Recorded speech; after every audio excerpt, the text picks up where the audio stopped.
खैर मकदम है आपका समय न्यूज नेटवर्क में और आप देख रहे हैं 24 घंटे का उर्दू न्यूज चैनल आलमी समय। हालात हाजरा के साथ हाजिर हूं मैं खालिद रजा खान। मोदी की लहर कहें या खौफ, एक बार फिर तीसरे मोर्चे की तस्वीर बनती नजर आ रही है। समाजवादी पार्टी सुप्रीमो मुलायम सिंह यादव ने एक लंच पार्टी देकर जनता परिवार के बिछड़े लीडरों को एक करने की कोशिश की है। इस मौके पर नीतीश कुमार और लालू प्रसाद यादव ने कहा कि पुराना जनता परिवार मुस्तकबिल में एक हो सकता है, लेकिन सवाल यह है कि क्या अपनी शनाख्त बचाने के लिए एकजुट हुआ ये मोर्चा मोदी सरकार से मुकाबला कर पाएगा, और क्या कांग्रेस को शामिल किए बगैर क्या मोदी की लहर को रोकना मुमकिन होगा। इन्हीं मौजूआत पर गुफ्तगू के लिए हमारे साथ स्टूडियो में मौजूद हैं सीनियर सहाफी और सियासी तजज़ियाकार जनाब सिराज नकवी साहब। आपका आलमी समय स्टूडियो में खैर मकदम है। इनके अलावा हमारे साथ फोन लाइन के जरिए गुफ्तगू में शामिल हो रहे हैं जनता दल यूनाइटेड के लीडर और राज्यसभा में एमपी अली अनवर साहब, बीजेपी लीडर विजेंद्र गुप्ता साहब, और दरमियान में गुफ्तगू में शामिल हो रहे होंगे राज्यसभा में एमपी मोहम्मद अदीब साहब, और भी कई लीडरान गुफ्तगू में शामिल हो रहे होंगे। तो आइए शुरू करते हैं अपना खुसूसी प्रोग्राम हालात हाजरा।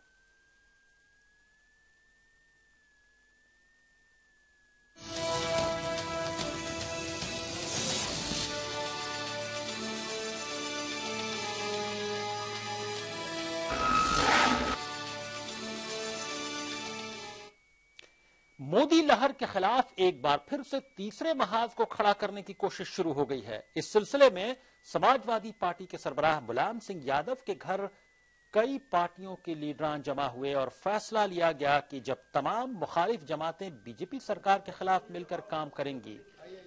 मीटिंग के बाद प्रेस कॉन्फ्रेंस को खिताब करते हुए बिहार के साबिक वज़ीर आला और जेडीयू लीडर नीतीश कुमार ने कहा कि सभी लोगों ने तय किया है कि वो एक साथ काम करेंगे। यही नहीं, पार्लियामेंट के सरमाई इजलास के दौरान सरकार के खिलाफ नई हिकमत अमली पर भी गौर खौज किया गया। मुलायम सिंह यादव के घर मुनक्किद लंच में जेडीयू के सदर शरद यादव, साबिक पीएम देवेगौड़ा और आरजेडी सदर लालू प्रसाद यादव के अलावा कई लीडरान शामिल हुए। जो आदरणीय मुलायम सिंह यादव जी के इनिशिएटिव पर, उनके बुलावे पर आज की बैठक हुई है, बहुत ही सार्थक बैठक रही है और सब लोगों ने एकजुटता पर बल दिया है और यहां तक कि एका पर बल दिया है। लेकिन इन सब चीजों के लिए साथ साथ काम करते हुए कुछ वक्त लग सकता है, तो इस बीच में बाकी सारी बातें होंगी और फिर सारे मुद्दों पर कार्यक्रम की रूपरेखा तय करने के लिए एक बैठक कुछ दिनों के बाद और आयोजित की जाएगी। तो आज की बैठक एकता स्थापित करने के उद्देश्य से बुलाई गई थी और इस पर एक मत प्रकट हुआ। आरजेडी सदर लालू प्रसाद यादव ने कहा कि नया फ्रंट महंगाई, बेरोजगारी, बदुनवानी और काले धन पर मोदी हुकूमत को निशाना बनाएगी। उन्होंने जनता परिवार को भी एक करने की बात कही। एक होने के दिशा में हम लोग आज यहाँ बीज डाला गया है, इसको और आगे बढ़ाना है, विमर्श वगैरह करके अपने साथियों से, पार्टियों में सब लोगों से, अदर पार्टियों से मिल करके हम हमारे जो लोग यहाँ जो बैठे थे, हम लोग के कुल खानदान के लोग यहाँ बैठे थे उनके, तो हम इस पर लड़ाई लड़ेंगे। और कांग्रेस पार्टी का अगर पूछिएगा कांग्रेस पार्टी, तो वो भविष्य में हम लोग देखेंगे किससे क्या करना नहीं करना हमें। वहीं बीजेपी का कहना है कि तीसरे महाज के लीडर मोदी से घबरा गए हैं और ये फ्रंट भी चूं-चूं का मुरब्बा ही साबित होगी। बात तो यह है कि जब मुद्दों का अकाल हो जाता है और कार्यक्रमों का टोटा पड़ जाता है, तो इस तरह की कोशिशें इकट्ठा होकर के भूले बिछड़े साथी करते हैं। लेकिन अफसोस की बात है कि जब कोई सैद्धांतिक प्रतिबद्धता ना हो, कहीं पर उस रिश्तों की नींव ना हो, तो उसको वही रिश्ता बहुत दिन चलता नहीं, पर बनने से पहले ही बहरा पड़ता है। अब जो इस तरह की कवायद, इस तरह के मोर्चे बनते हैं, ये मोर्चे जो है कहीं का ईंट कहीं का रोड़ा लगा करके एक मोर्चा बना लिया आपने, चुनावी चौपाल की चकल्लस कर ली, लेकिन वो चुनावी चौपाल की चकल्लस बाद में चूचू का मुरब्बा साबित होती है। और इसी मामले पर गुफ्तगू के लिए हमारे साथ स्टूडियो में मौजूद हैं सीनियर सहाफी और सियासी तजज़ियाकार सिराज नकवी साहब। सिराज नकवी साहब, आपसे गुफ्तगू की शुरुआत करते हैं। चंद मेहमान हमारे साथ अली अरमर साहब और विजेंद्र गुप्ता साहब फोन लाइन के जरिए गुफ्तगू में शामिल हो रहे हैं। सिराज नकवी साहब, क्या लगता है, माजी में भी ऐसा एक्सपेरिमेंट हुआ है कि तमाम जो समाजवादी जो आइडियोलॉजी के लोग हैं उनको एक करने की कोशिश की गई, एक हुए भी हैं, लेकिन बहुत कम वक्फे के लिए एक हो पाते हैं। कहीं ना कहीं से उनके जो आपसी इंटरेस्ट हैं वो क्लैश होते हैं और वो फिर बिखर जाते हैं। फिर एक कोशिश हुई है मुलायम सिंह यादव के जरिए और तमाम लोग इकट्ठा हुए। क्या लगता है, कितनी कामयाबी मिलने की उम्मीद है और क्यों ये फिर से इकट्ठा हो रहे हैं समाजवादी परिवार के नाम पर? देखिए, कोशिश यकीनी तौर पर एक मस्बत कोशिश है ये, और इसका खैर मकदम किया जाना चाहिए। रही ये बात कि इसके पहले तजर्बे इस तरह के नाकाम हुए हैं, ये बिल्कुल बात दुरुस्त है, लेकिन इसका मतलब ये नहीं है कि तमाम सेकुलर पार्टियां हौसले हार के बैठ जाएं, एक दूसरे के साथ लड़ती रहें, बाहम दस्तों गिरबान रहें।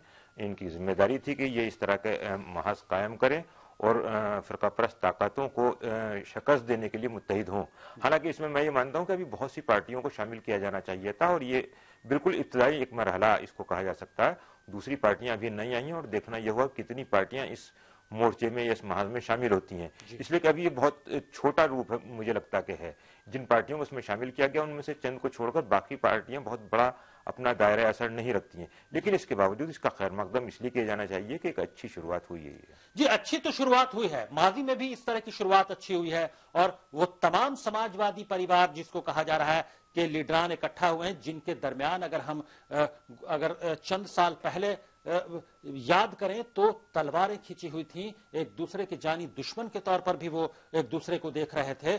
अब वो एक इंटरेस्ट के तहत, इसे क्या मोदी की खौफ कहें, मोदी का खौफ कहें, मोदी की लहर कहें, कि तमाम लोग मजबूर हो गए हैं इकट्ठा होने के लिए और अपनी अपनी तलवारों को म्यान में डालने के लिए। नहीं, देखिए, एक बात तो तय है खालिद साहब की तमाम पार्टियां जिनकी आप बात कर रहे हैं एक दूसरे से भले ही मुखालफत करती रही हों, लेकिन आइडियोलॉजी का जहां तक मामला उस सतह पर ये पार्टियां कभी भी अलग नहीं थी।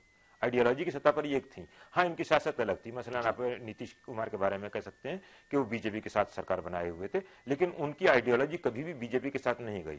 इसी तरह से लालू का मामला, दूसरी पार्टियों का मामला तो ये है कि अपने वक्ती मफादात के लिए ये पार्टियां किसी के साथ गई भी, लेकिन इन्होंने अपनी आइडियोलॉजी को उस बीजेपी के तर्ज पर नहीं ले जाने दिया गया, और ये अपनी नजरियात पर कायम रही हैं। तो इस एतबार से अगर हम देखें तो इन पार्टियों का मुत्तहिद होना, एक आइडियोलॉजी मानने वाली पार्टियों का मुत्तहिद होना है, और इसको हम उसूली तौर पर गलत नहीं मान सकते। हाँ, इसमें कोई शक नहीं कि इसमें एक बीजेपी के बढ़ते हुए असर का भी एक दखल है। जी, बीजेपी के बढ़ते हुए असर का दखल है, मोदी लहर का दखल है, लेकिन ये कितनी मुद्दत तक एक रह पाएंगे, ये तो सवाल है।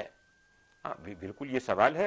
तो अभी तो जाहिर है कि अगर क्योंकि माजी के तजर्बात बहुत तल्ख हैं, एक मरतबा नहीं कई मरतबा ऐसे तजर्बात हुए हैं, और छोटे छोटे जो इंटरेस्ट हैं आपस के लीडरान के, जो समाजवादी परिवार के हैं, उनकी वजह से, उनके क्लैश ऑफ इंटरेस्ट की वजह से जो जनता परिवार है, जो समाजवादी परिवार है, वो बिखर जाता है।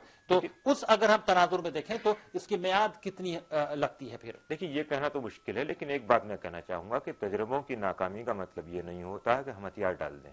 तजर्बे नाकाम होते हैं, उसके बाद आदमी को दूसरे से नए सिरे से नए हौसले के साथ कोशिशें करनी चाहिए। और इस मुल्क के जो यानी सियासत है जिसमें सेकुलरिज्म का बहुत बड़ा रोल रहा है, उसके लिए अगर ये पार्टियां बार बार नाकाम होने के बावजूद फिर मुत्तहिद हो रही हैं, तो इसलिए इन पर तनकीद नहीं की जानी चाहिए। ये बहरहाल वक्त की जरूरत थी। रहा ये सवाल कि कितनी देर मोदी लहर के साथ साथ, उसका मुकाबला करने के साथ साथ अपने वजूद को बचाने की कितनी कोशिश है? ये नहीं, अपने वजूद को बचाने की कोशिश है। जाहिर है कि सियासत जो है उसमें अपने मफादात कोई भी पार्टी पसेपुश नहीं डाल सकती, लेकिन इसके बावजूद ये एक लार्जर इंटरेस्ट में इनका इत्तेहाद हुआ है। उस लार्जर इंटरेस्ट में इनके अपने निजी मफादात भी शामिल हैं। उसमें जो इनके उसूल हैं, जो इनकी आइडियोलॉजी है, उसका भी दखल है। और दूसरी बात यह है कि जैसे अभी बिहार में इलेक्शन होने वाले हैं, झारखंड में इलेक्शन होने वाले हैं, तो अभी फिलहाल झारखंड और जम्मू कश्मीर में इलेक्शन है, इन दो रियासतों में।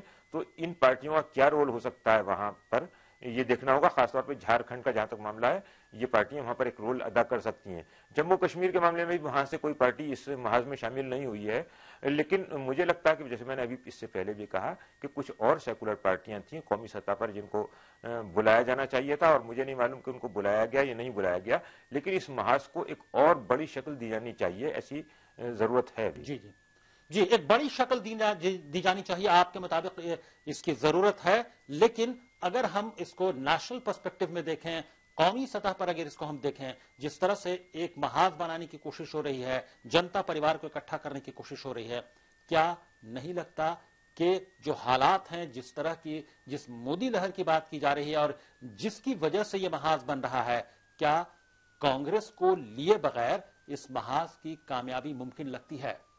हाँ, ये बिल्कुल सही बात कही आपने, बहुत सही सवाल है। लेकिन पहली बात तो ये देखिए कि जिस जनता परिवार को ये इकट्ठा करने की बात कर रहे हैं, उसकी जो सबसे इस बीच हमारे साथ जनता दल यूनाइटेड लीडर और राज्यसभा एमपी अली अनवर साहब फोन लाइन के जरिए गुफ्तगू में शामिल होंगे। अली अनवर साहब, जिस तरह से जो जनता परिवार, समाजवादी परिवार इकट्ठा हो रहा है, जो कोशिशें हो रही हैं, क्या लगता है, क्या ये अपने वजूद को बचाने की कोशिश है या मोदी लहर का असर है? हेलो जी अली अनवर साहब जी, ये जो कोशिश है कि पुराने जनता परिवार को, समाजवादी विचारधारा, समाजवादी आइडियोलॉजी के जो लोग हैं, जो लीडरान हैं, जो पार्टियां हैं, उनको इकट्ठा किया जाए बीजेपी का मुकाबला करने के लिए, मोदी लहर का मुकाबला करने के लिए, क्या मोदी लहर का इसे इंपैक्ट माना जाए या अपने वजूद को बचाने की कोशिश माना जाए? देखिए, एक तो ये वक्त की जरूरत है और जिस तरह से तमाम जो डेमोक्रेटिक नॉर्म्स हैं, जमहूरी तौर तरीके हैं, उनको ताक पर रख करके और एक तरह से कहिए कि हर चीज को मोनोपोलाइज किया जा रहा है, तो ये बड़ी चिंता की बात है। और जिस तरह से मान लीजिए कि काला धन का सवाल है या और दूसरे सवाल हैं, उनको जो ठग करके लोगों को सत्ता में आई और फिर उससे मुकर रहे हैं और उससे अपनी झेप मिटाने के लिए या जनता का अटेंशन डाइवर्ट करने के लिए बड़े पैमाने पर फिरका वारना गिरोहबंदी की कोशिश कर रहे हैं, तो ये तो देश की एकता और अखंडता को बचाए रखने का भी सवाल जी है। लेकिन आप लोगों की जो कोशिश है अली अनवर साहब, वो बहुत अच्छी कोशिश है, उसका वेलकम किया जाना चाहिए, तमाम लोग वेलकम भी करें। लेकिन अगर हम पास्ट के, माजी के तजर्बात को देखें तो जनता परिवार बहुत ज्यादा दिनों तक इकट्ठा नहीं रह पाया है। हमेशा छोटे छोटे इंटरेस्ट को लेकर लीडरान बिखर जाते हैं, पार्टियां बिखर जाती हैं। देखिए, इतिहास हूबहू अपने को नहीं दोहराता है। अब ये सवाल है कि हालात भी बहुत सच्ची चीजों के लिए ऐसे बन जाते हैं। ये सही है, लोगों ने इतने दिन के तजुर्बा से सीखा है कि पार्टियों का नुकसान तो अपनी जगह है, लेकिन अब देखा है कि पूरे मुल्क का और उसकी एकजहती का और लोगों के बीच जो भाईचारा है उसको चोट पहुंचाने की कोशिश हो रही है। तो इसमें ये जरूरत है, इसीलिए हमने कहा कि ये वक्त की जरूरत है। वक्त के जरूरत के अनुसार तवारीख इस बात का गवाह है कि नेता बनते हैं, पार्टियां बनती हैं, नेता पैदा होते हैं, वक्त की ये जरूरत होती है। जी, वक्त की जरूरत है, लेकिन जो मौजूदा हालात हैं मुल्क के, क्या ऐसे में जो पुराना जनता परिवार इकट्ठा हो रहा है, और अगर हम वोट के टर्म में बात करें तमाम रियासतों में और नेशनल सतह पर, कौमी सतह पर, तो क्या बीजेपी का मुकाबला महज जनता परिवार इकट्ठा होकर कर पाएगा या इसमें कांग्रेस होना भी जरूरी है, वरना वोट फिर भी डिवाइड होगा? देखिए, पहले तो एक जनता परिवार जो जेपी आंदोलन से लेके या उसके पहले तक लोहिया जी की जो रवायत है और जो समाजवादी लोग हैं उनकी जो रवायत है, फ्रीडम मूवमेंट से चली आ रही है, उन सब लोगों को एकजुट होना है। फिर बाद में अगर ये एक ताकत बनेगी तो दूसरी ताकतें आपसे आप खींच करके आएंगी। तो ये एक बात है। अब रही बात की क्या ये मुकाबला कर पाएंगे, तो हम ये कहना चाहेंगे कि कुल कितना वोट मिला है बीजेपी को लोकसभा में चुनाव में? 31% मिला है, यानी 69% वोट उनके खिलाफ है। तो 69% वोट का एक बड़ा हिस्सा अगर उसकी वो यूनाइट हो जाता है तो 31% आपसे आप वो किनारे हो जाएगा। जी, अरे आप लोगों का टारगेट है कि जो 69% वोट्स है, जो एंटी बीजेपी वोट है, उसको कंसोलिडेट किया जाए और आप लोगों की जो कोशिश है पुराने जनता परिवार को इकट्ठा करने की यकीनी तौर पर वेलकम किया जाना चाहिए, लेकिन वो कितना कामयाब रहेगा, इसकी मियाद कितनी लंबी होगी, ये एक सवाल जरूर पैदा करता है। बहुत बहुत शुक्रिया अली अनवर साहब फोन लाइन के जरिए गुफ्तगू में शामिल होने के लिए। शुक्रिया। हमारे साथ मोहन सहाय साहब सीनियर जर्नलिस्ट और पॉलिटिकल एनालिस्ट बातचीत में शामिल हो गए फोन लाइन के जरिए। मोहन सहाय साहब, आपका खैर मकदम है। मोहन सहाय साहब, आप किस तौर पर देखते हैं जो पुराने जनता परिवार को इकट्ठा करने की कोशिश है, कितनी कामयाब, कितनी बड़ी कामयाबी है और कितनी लंबी इसकी मियाद होगी?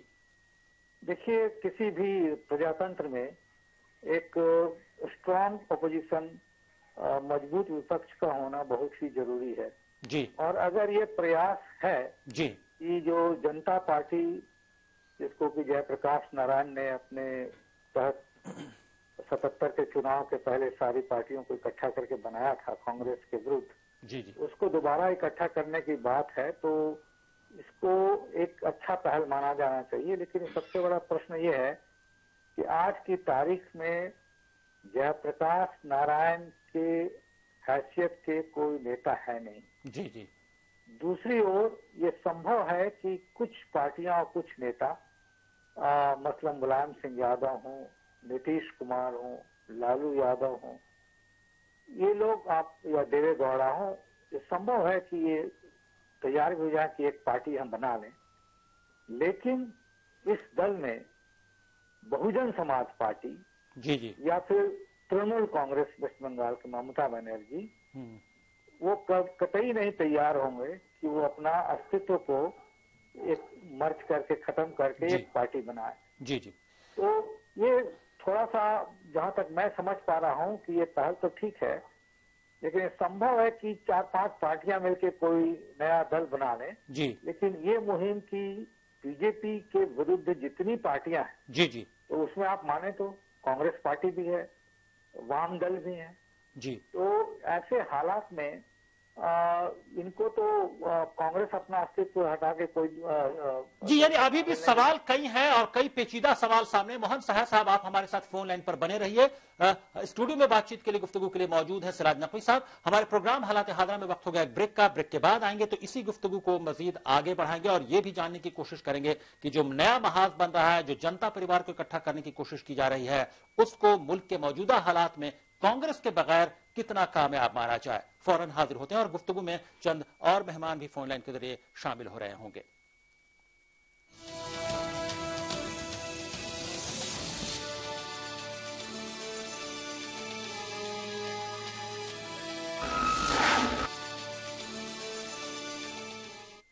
केश किंग आयुर्वेदिक तेल जो बना है 16 खास आयुर्वेदिक तत्वों से, रखे मेरे बालों का ख्याल और बाल रहे लंबे, काले और घने। Kesh king, the king of hair oil.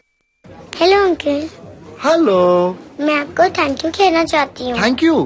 किस लिए? वो एक्चुअली मुझे ना थैलेसीमिया है और हर महीने आप जैसे अंकल आंटी खून देते हैं और मेरी मदद करते हैं, पर मुझे पता नहीं वो कौन है, इसलिए सबको थैंक यू बोल देती हूँ। So thank you. पर बेटा, मैंने तो कभी ब्लड डोनेट किया ही नहीं। कोई बात नहीं, नेक्स्ट टाइम के लिए बाय बाय। 18 साल की उम्र से रक्तदान करें, ये किसी की जिंदगी बचा सकता है।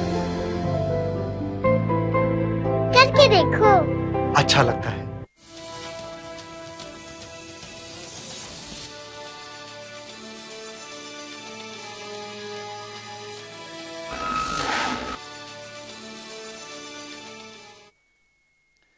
ब्रेक के बाद आलमी समय में आपका फिर खैर मकदम है। आप देख रहे हैं हमारा खुसूसी प्रोग्राम हालात हादरा। स्टूडियो में गुफ्तगू के लिए मौजूद है सीनियर सहाफी और सियासी तजज़ियाकार सिराज नकवी साहब और फोन लाइन के जरिए बातचीत में शामिल है सीनियर जर्नलिस्ट और पॉलिटिकल एनालिस्ट मोहन सहाय साहब। मोहन सहाय साहब, कांग्रेस के बगैर, सवाल तो यह है कि कांग्रेस के बगैर मौजूदा जो मुल्क के हालात हैं उसमें इस जो नया फ्रंट बनाने की कोशिश की जा रही है, पुराने जनता परिवार को जो इकट्ठा करने की कोशिश की जा रही है, उसे कितना कामयाब माना जाए बीजेपी को और मोदी लहर को रोकने के टर्म में हम सवाल पूछ रहे हैं।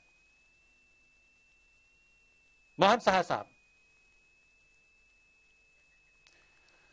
सिराज नकवी साहब, यही सवाल आपसे है कि कितना कामयाब माना जाए जो फ्रंट बन रहा है पुराने जनता परिवार का, कांग्रेस के बगैर, कांग्रेस की मदद के बगैर, कांग्रेस को शामिल किए बगैर। देखिए, जाहिर है कांग्रेस आज भी मुल्क की 12 दूसरी सबसे बड़ी पार्टी, बावजूद इसके कि उसकी 44 सीटें सिर्फ आई हैं, शायद कितनी, लेकिन एक दूसरी पार्टी है, बाकी तमाम पार्टियों की सीटें उससे कम है। और ये जितने लीडरान इकट्ठे हुए हैं, इनकी सबकी पार्टियों की मजमूई तादाद, सीटों की तादाद अगर देखें आप तो भी कांग्रेस से काफी कम है। तो इसलिए कांग्रेस को नजरअंदाज करके एंटी बीजेपी कोई भी फ्रंट बनाना, उसमें बहुत ज्यादा कामयाबी की उम्मीद हम नहीं कर सकते। लेकिन यह है कि ये आगे जाकर इस महाज में कितनी पार्टियां शामिल होती हैं और फिर कांग्रेस से इनके राब्ते ताल्लुकात किस तरह के रहते हैं, इस पर बहुत सी चीजों का इन्हिसार होगा। तो ये जरूरी नहीं कि हम ये मान के चलें कि ये पार्टियां जितनी हैं ये कांग्रेस से भी अलग बिल्कुल रहेंगी। हो सकता है कि बीजेपी को शिकस्त देने के लिए कांग्रेस के साथ आए, और क्योंकि कांग्रेस की अपनी जरूरतें हैं और अपना एक मकाम है, वो इस महाज में भले ही शामिल ना हो, लेकिन दोनों पार्टी, यानी आपको लगता है कि कांग्रेस भी किसी न किसी तौर पर और ये जो नया फ्रंट बन रहा है एक दूसरे की मदद करेंगे, एक दूसरे की मदद से ही ये मुमकिन है, ये हो सकता है, करने की कोशिश, ये हो सकता है, इसका इम्कान है बिल्कुल। इसलिए कि अगर इनको बीजेपी को शिकस्त देनी है या उससे अपने पार्टियों के वजूद को बचाना है, जिस खतरे की बात अभी आप कर रहे थे, तो उसके लिए कांग्रेस को भी जरूरी है कि वो वोटों की तकसीम को रोके। और इस महाज के साथ, इस महाज में अगर 2, 4, 6, 10 जितनी पार्टियां शामिल होती, ये महाज और कांग्रेस अलग अलग भी इलेक्शन लड़े, तब भी एक इंतखाबी माहिदे के तहत ये कर सकते हैं कि वोटों की तकसीम। यानी कांग्रेस कहीं ना कहीं से उसको शामिल करना पड़ेगा किसी न किसी। मोहन साहब, कांग्रेस के बगैर जो नया फ्रंट है जनता परिवार का, उसे कितना कामयाब माना जाना चाहिए? और कांग्रेस क्या एक दूसरे की मदद के बगैर बीजेपी का मुकाबला करना, मोदी लहर का मुकाबला करना नामुमकिन है?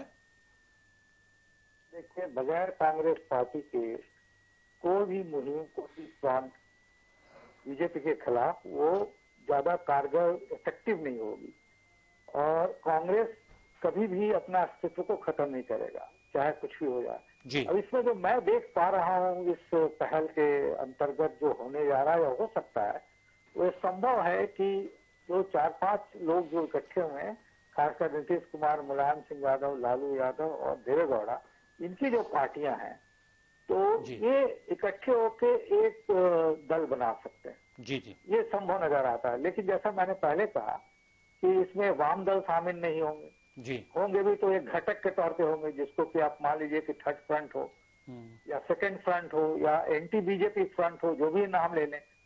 तो ये जहां तक एक पार्टी बनाने की सवाल है, जनता पार्टी को रिवाइव करने का, तो मैं नहीं समझता हूं कि ये होने जा रहा है। और लेकिन एक सवाल मोहन साहब यहाँ पर और पैदा होता है कि मोदी लहर या मोदी साहब अटैक ये करते रहे हैं परिवारवाद, कि परिवारवाद के खिलाफ लड़ने की बात करते हैं। कांग्रेस पर उनका अटैक हमेशा परिवारवाद को लेकर होता रहा है या दूसरी पार्टियों पर, और ये जनता परिवार के ज्यादातर लीडर कहीं ना कहीं से उसी का शिकार हैं। वो कहीं ना कहीं से परिवारवाद, खानदान के लोग, फैमिली के लोगों को प्रमोट करने, उन्हीं को आगे बढ़ाने में लगे हैं। उनका ये इल्जाम भी है। क्या ऐसे में वो मोदी लहर का मुकाबला कर पाएंगे? क्योंकि ये सवाल फिर बीजेपी की जानिब से उठेगा। देखिए, आपने सही सवाल उठाया है। ये बीजेपी इस बात को जरूर कांग्रेस को खासकर अटैक किया है परिवारवाद के लिए, लेकिन परिवारवाद से कोई भी राजनीतिक दल, वाम दल छोड़ के अछूता नहीं रह गया।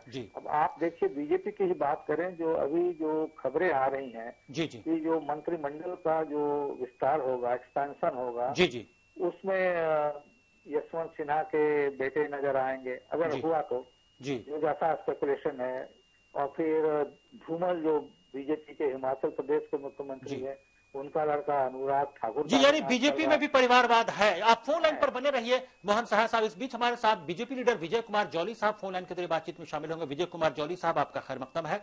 विजय कुमार जौली साहब, जो पुराने जनता परिवार को इकट्ठा करने की कोशिश है, उसे बीजेपी किस तौर पर देख रही है? तमाम पुराने समाजवादी लीडरान इकट्ठा हो रहे हैं।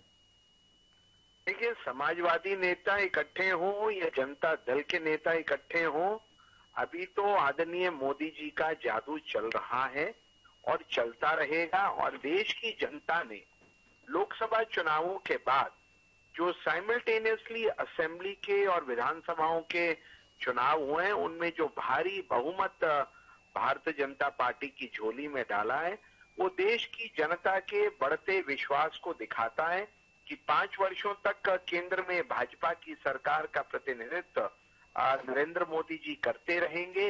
और उसके साथ साथ पूरे देश के अंदर जो और विधानसभाओं के चुनाव आहूत हुए हैं, उनके अंदर जो भारी जीत भाजपा की झोली में पड़ी है, उससे स्वाभाविक है हमारे विरोधी दल के कुछ नेता। लेकिन जौली साहब ये नहीं भूलना चाहिए कि महाराष्ट्र और हरियाणा में ये तमाम लोग इकट्ठा नहीं थे, तमाम पार्टियां अलग अलग होकर लड़ी थी। बिहार और यूपी की बात करें, जो एक्सपेरिमेंट हुआ था बाई इलेक्शंस में, उसमें जब ये लीडरान इकट्ठा हुए, ये पार्टियां इकट्ठा हुई, तब बीजेपी को वहां नुकसान हुआ।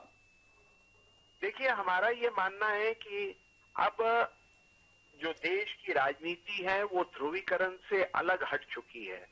ये इकट्ठा हो या इकट्ठा ना हो, लेकिन अब देश की जनता का विश्वास नरेंद्र मोदी जी के सुशासन में है, उनके नेतृत्व में है, और उनके द्वारा जो किए गए बहुत से काम हैं जो आज का नौजवान देश की जनता जिसको सराहना कर रही है, उससे ये विपक्षी दल भी अछूते नहीं हैं। ये घबराए हुए हैं और इस घबराहट का ये नतीजा है कि एक दूसरे से मिलने का स्वांग कर रहे हैं। ये पहले भी मिले थे, लेकिन तब इनका जो हश्र हुआ शायद अब भी वही हश्र होगा, मैं ये विश्वास के साथ कह सकता हूँ। जी, हमारे साथ मोहन सहाय साहब बातचीत में शामिल। मोहन सहाय साहब, आपको क्या लगता है, क्या वो अगर एक्सपेरिमेंट याद करें जो उत्तर प्रदेश में बीएसपी ने कैंडिडेट्स नहीं दिए बाई इलेक्शंस में, और बिहार में जनता दल, आरजेडी और कांग्रेस मिलकर लड़े, तब बीजेपी को वहां नुकसान हुआ, क्या नेशनल लेवल पे ये एक्सपेरिमेंट काम आ सकता है?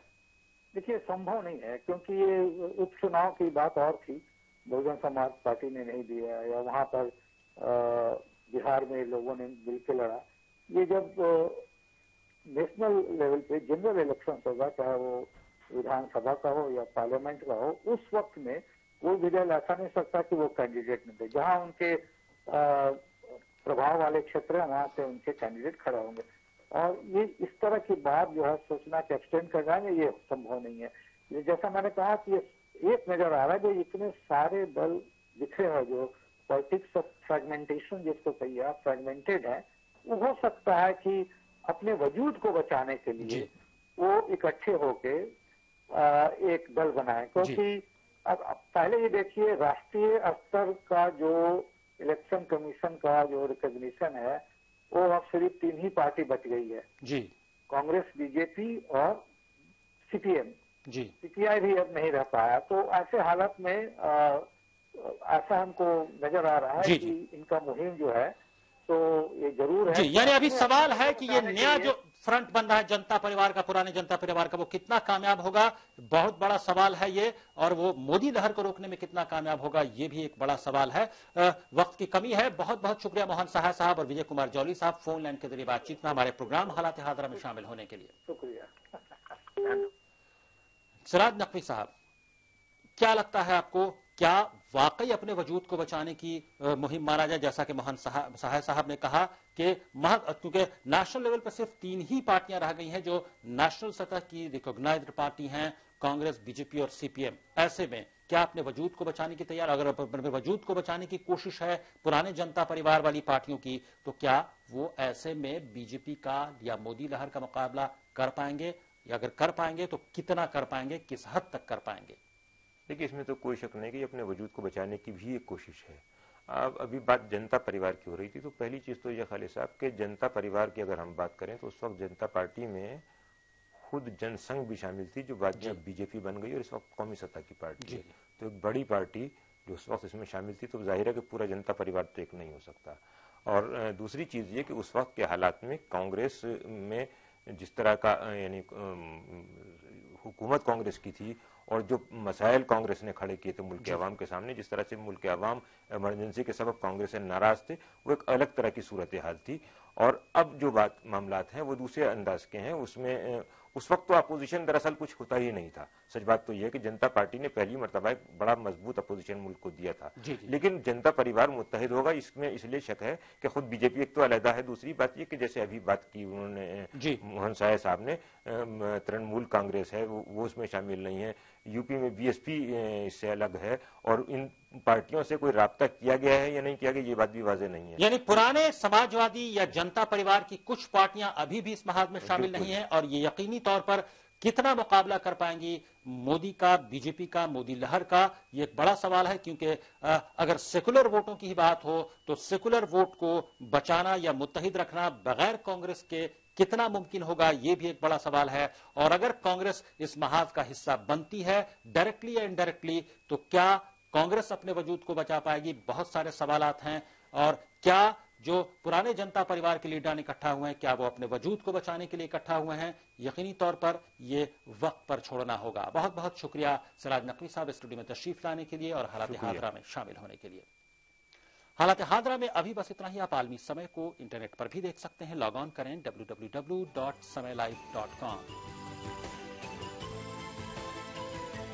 फिलहाल खालिद रजा को दीजिए इजाजत, मगर आप देखते रहिए आलमी समय।